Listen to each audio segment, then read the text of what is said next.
The Newsday continues here on One News Now. I'm Sean Yao. The Bureau of Fisheries and Aquatic Resources assures that there is enough supply of fish in the country. Speaking to One Balita Pilipinas, the BFAR said fish production increased by 5.6% in the second quarter of the year. As a result, fish prices are expected to remain stable. The agency also denied reports of a shortage in sardines. Sapat po ang supply ng ating isla sa ating mga palengke at stable po ang kanilang mga presyo. Tumaas po ng 5.6% increase ang ating fish production kumpara po sa nakaraang performance ng fishery sector. And preparations for this year's barangay and SK elections continue despite calls for its postponement. COMELEC Commissioner George Garcia told 1PH that the local polls will push through on December 5 unless a law is passed postponing it to next year. Garcia said they have started procuring equipment and other paraphernalia to be used for the local elections. Kung mag-alala yung mga kababayan natin, ito man po'y matuloy sa December 5 o ma-reset sa ibang panahon, ito po naman ay hindi masasayang sapagkat yung lahat ng binibili natin ay pwede pong magamit pa sa susunod na eleksyon. One News Now will be pausing for a quick break, but we will be back with more stories after that. Stay tuned.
You're still watching One News Now. I'm Sean Yao.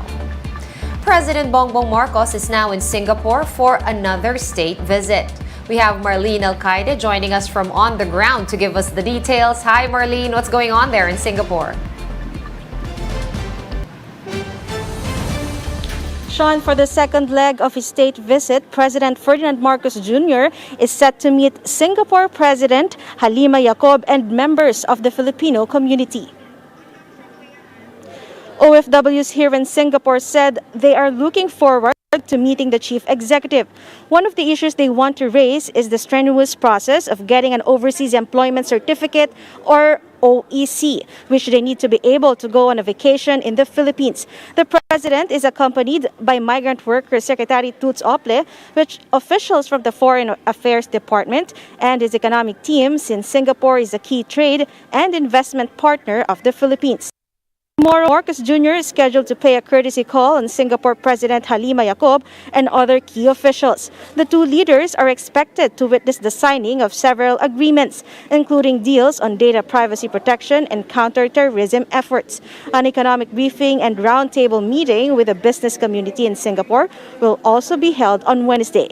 Security is now tied around the venue where President Marcos Jr. will be meeting the Filipino community later at 6 p.m. Sean?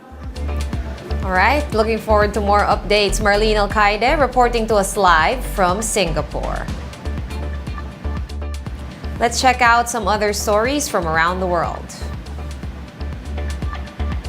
British Foreign Secretary Liz Truss will be the next UK Prime Minister, replacing Boris Johnson. Truss won the ruling Conservative Party's leadership contest on Monday, garnering approximately 57.4% of the members vote. The formal handover is set for Tuesday after Truss and Johnson meet with Queen Elizabeth II. Truss will be Britain's third female prime minister.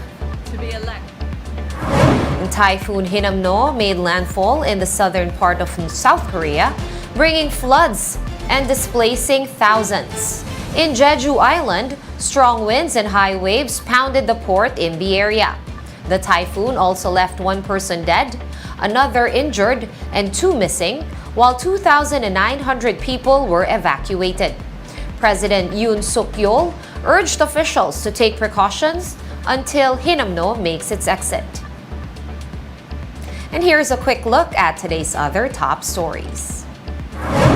The inflation rate slightly eased to 6.3% in August from 6.4% in July.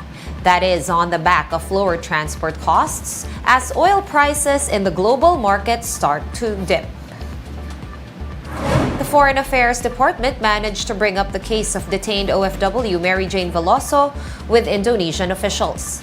Press Secretary Trixie Cruz Angeles said talks on Veloso's case are ongoing, although details have yet to be disclosed.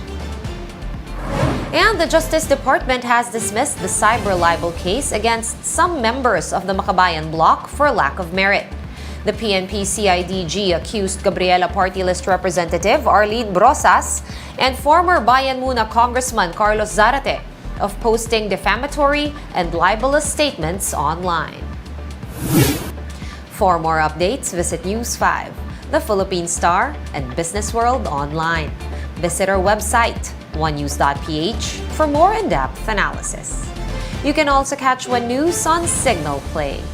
Register for a free account at www.signalplay.com and stream One News live anytime, anywhere. Masks on, wash hands, and stay safe, Philippines. I am Sean Yao. We are One News.